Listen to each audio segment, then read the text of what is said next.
In this video, you will learn how to access your Student Discovery Education account, perform searches, and use the Board Builder presentation tool.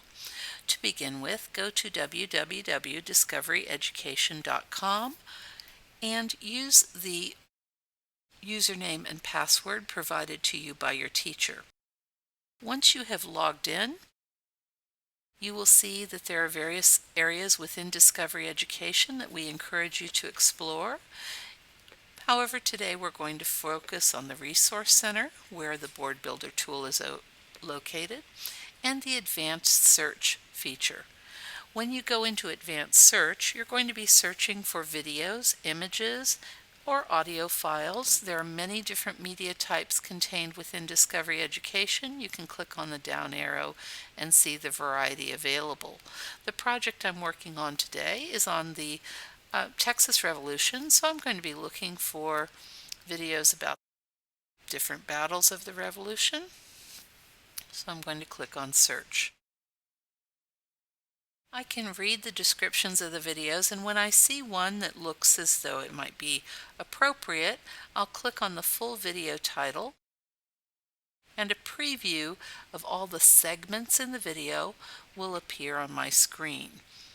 On the left-hand side, I can preview individual segments. I'm going to come down to this part of the video, and I notice that there are 3 segments on parts of the Texas Revolution: the Alamo, the massacre at Goliad, and the battle at San Jacinto. I'm going to preview each of those videos and make sure that they are what I want to use in my project. So I would simply click on the segment, then click on the play button. For the purposes of this movie, we're going to assume that I've watched the entire movie and it is appropriate for my project. I am going to hit the plus sign to add it to my quick list.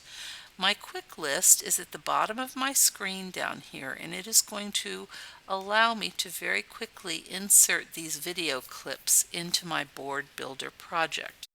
If I wish, I can also do the down arrow and add this video segment to my favorites. And in my favorites, I can make a folder, name it, and once I have saved the folder, I highlight it on the left and I add video clips to that selected folder, so I can go through and add any video clips that I find into that folder.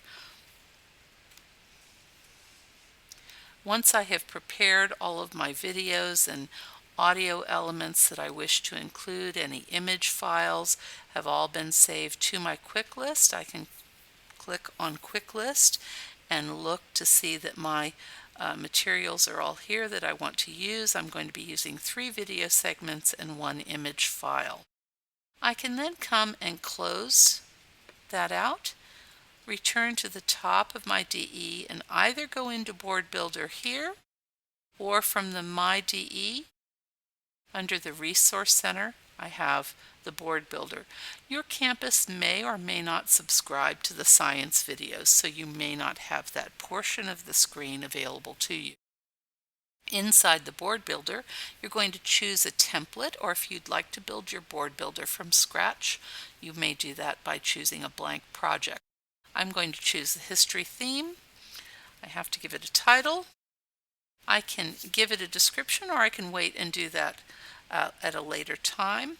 And I'm going to choose where I want to save my Board Builder. I'm going to save it in my Texas Revolution folder, and then I save and continue. My Board Builder, when I first open it, I am editing it. So there's an edit. I can preview, as the public will see my project. I can print, although generally I don't recommend printing these projects. I can save it, and then I can share it with my teacher for approval, and then view feedback. When I'm in the edit mode, I have the major editing tools on the left side of my screen. I can view themes and change them at any time. I can customize the screen, so I can add different items, headlines, text boxes, media files, or attachments.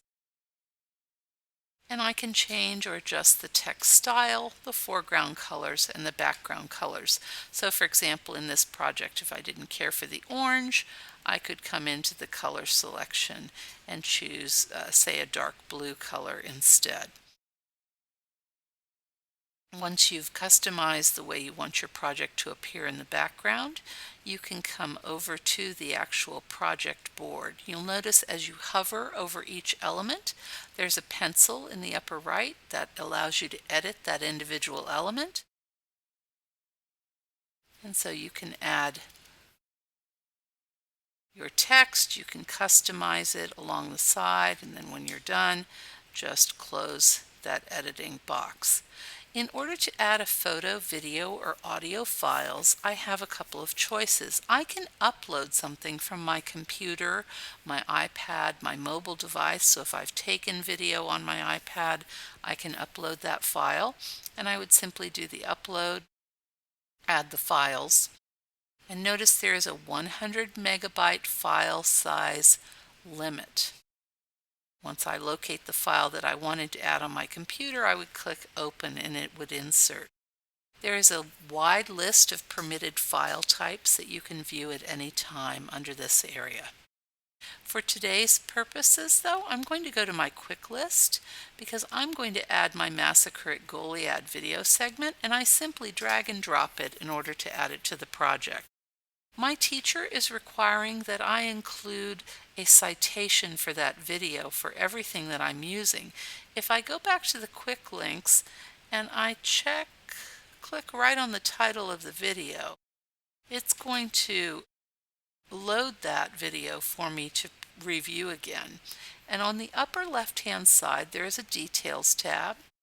And in the Details tab, I can get the citation, and my teacher has told us to use the MLA format, so I can copy it, close this, and I'm going to put the citation right next to the video.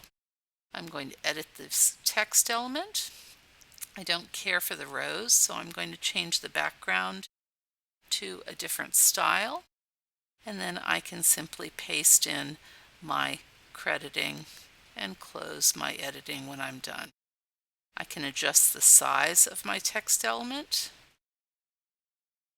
and I can then drag that box into position, and it does give me alignment lines that I can choose to ignore if I wish. I can then come down and add, say, my Alamo video here, edit this, add my citation,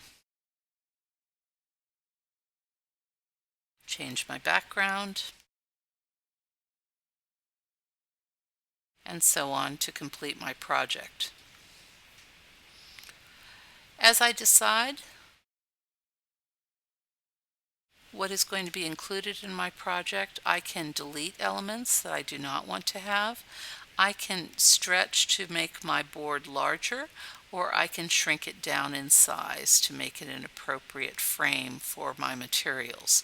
In addition to the writing that I can do on the screen and the elements that I can do on the screen, I can also go back and attach files to my project. So that is another major component of attachments that we can add.